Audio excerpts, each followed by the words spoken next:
एक दिन एक ट्रेन में एक व्यापारी यात्रा कर रहा था। उसी ट्रेन में वहाँ पर एक भिखारी आया। वो भिखारी उस व्यापारी से भीख मांगने लगा। उस व्यापारी ने भिखारी से कहा कि मैं एक व्यापारी हूँ और मैं लेन देन में विश्वास रखता हूँ। तुम्हारे पास कुछ है मुझे देने के लिए? तभी मैं तुम्हें कुछ दूंगा। उस व्यापारी की बात ने इस भिखारी के दिल को छू लिया। अब भिखारी ने मन में ये निश्चय कर लिया कि जब भी कोई व्यक्ति मुझे कुछ भी भीख देगा तो बदले में मैं भी उसे कुछ न कुछ दूंगा। वो भिखारी बहुत सोचने लगा कि मैं लोगों को क्या दूं। तभी उसकी नज़र बगीचे में लगे फूलों पर गई।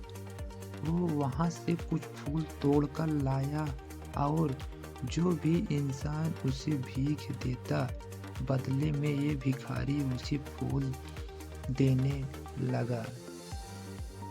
कुछ दिनों के बाद इस भिखारी को फिर से वही व्यापारी ट्रेन में मिला। भिखारी ने उस व्यापारी से कहा कि आपने मुझे पिछली बार कहा था कि अगर कुछ तुम मुझे कुछ दोगे तभी बदले में मैं तुम्हें कुछ दूंगा। तो आज आपको देने के लिए मेरे पास ये सुंदर फूल हैं। उस व्यापारी ने इस भिखारी से फूल लेकर उसे बदले में बहुत अच्छी भीख दी और कहा कि आज तो तुम भी मेरी तरह एक व्यापारी बन गए हो। उस व्यापारी की बात सुनकर वो भिखारी मन ही मन बहुत खुश हो गया था और वो सोचने लगा कि अब तो मैं भी एक व्यापारी ही हूँ, क्योंकि व्यापार में यही तो होता है कि हम किसी को कुछ देते हैं और बदले में हमें कोई कुछ देता है। कुछ दिनों के बाद ये भिखारी और वो व्यापारी एक ही ट्रेन से जा रहे थे, लेकिन अब ये भिखारी पहले जैसा नहीं था। वो अब बहुत सुंदर लग रहा था और उसके कपड़े भी अच्छे थे। इस बार इस भिखारी ने उस व्यापारी से पूछा कि क्या तुमने मुझे पहचाना? व्यापारी ने कहा, मुझे नहीं पता कि तुम कौन हो, मैं तो तुमसे पहली बार मिल रहा हूँ। तब भिखारी ने कहा कि ये हमारी तीसरी मुलाकात है। मैं वही भिखारी हूँ जिसने आपसे प्रेरणा लेकर अपना खुद का फूलों का व्यापार शुरू कर दिया है।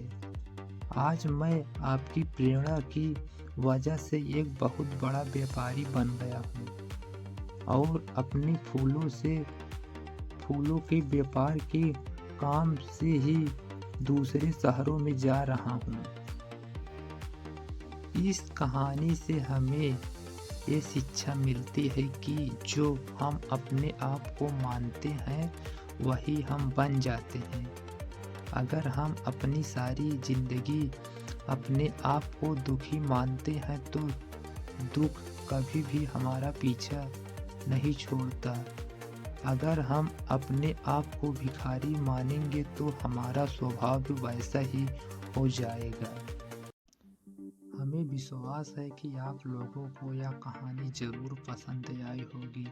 भाई लोग मेरे इस चैनल को लाइक, शेयर एंड सब्सक्राइब ज़रूर करें। भगवान आपको और आपके परिवार को हमेशा खुशहाल बनाए।